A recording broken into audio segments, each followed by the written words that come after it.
धर्मगुप्धर्मकृद्धर्मी सदसत्क्षरमक्षरम् अविज्ञाता सहस्रांशुर्विधाता कृतलक्षणः. भगवान विष्णू हे धर्माचे रक्षण करणारे आहेत. ते धर्माची स्थापना करणारे आहेत. ते स्वतः धर्मस्वरूप आहे. ते सत आणि असत या दोन्ही स्वरूपांचे आधार आहेत. ते नाशवंत आणि अविनाशी तत्वांचे स्वरूप आहेत. ते सामान्य ज्ञानाने पूर्णपणे जाणता येत नाहीत.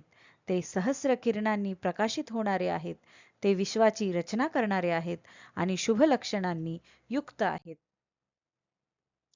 गभस्तिनेमिः सत्त्वस्थः सिंहो भूतमहेश्वरः आदिदेवो महादेवो देवेशो देवभृत्गुरुः. भगवान विष्णू हे तेजाच्या किरणचक्राचे केंद्र आहेत. ते शुद्ध सत्व स्वरूपात स्थित आहेत.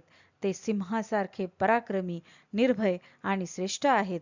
ते सर्व भूतमात्रांचे महान ईश्वर आहेत. ते आदिदेव आहेत. ते महान देव आहेत. ते देवतांचे स्वामी आहेत आणि देवतांचे पालन व मार्गदर्शन करणारे गुरु आहेत. उत्तरो गोपतिर्गोप्ता ज्ञानगम्यः पुरातनः शरीरभूतभृद्भोक्ता कपींद्रो भुरी दक्षिणः. भगवान विष्णू हे सर्वश्रेष्ठ आणि परमगती देणारे आहेत. ते पृथ्वी, इंद्रिये आणि वेद यांचे स्वामी आहेत. ते संपूर्ण सृष्टीचे रक्षण करणारे आहेत. ते ज्ञानाच्या माध्यमातून जाणता येणारे आहेत. ते अनादी आणि पुरातन आहेत. ते सर्व शरीरधारी जीवांचे पालन करणारे आहेत. ते यज्ञातील अर्पण स्वीकारणारे आहेत. ते वानर श्रेष्ठांचे अधिपती आहेत आणि अत्यंत उदार आहेत.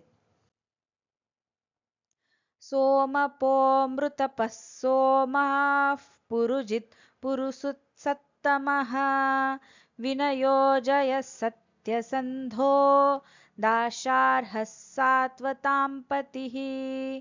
भगवान विष्णू हे सोमरसाचे ग्रहण करणारे आहेत. ते अमृत स्वरूपाचे अनुभव घेणारे आहेत. ते स्वतः आनंद, शीतलता आणि अमृत तत्वाचे स्वरूप असलेले सोम आहेत. ते अनेकांवर विजय मिळवणारे आहेत. ते श्रेष्ठ पुरुषांमध्ये श्रेष्ठ आहेत. ते विनयशील आहेत. ते विजय स्वरूप आहेत. त्यांचा संकल्प सत्य असतो. ते दाशार्ह वंशात प्रकट झालेले आहेत आणि सात्वत वंशाचे अधिपती आहेत. जीवो विनयिता साक्षी मुकुंदो मितविक्रमः अंभो निधीरनंतात्मा महोदधीशयोऽन्तकः.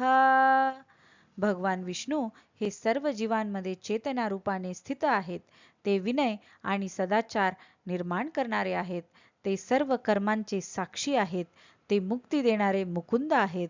त्यांच्या पराक्रमाला कोणतीही मर्यादा नाही. ते समुद्रासारखे विशाल आहेत. त्यांचे आत्मस्वरूप अनंत आहे. ते क्षीरसागरावर शयन करणारे आहेत आणि प्रलयकाळी संहार करणारे आहेत.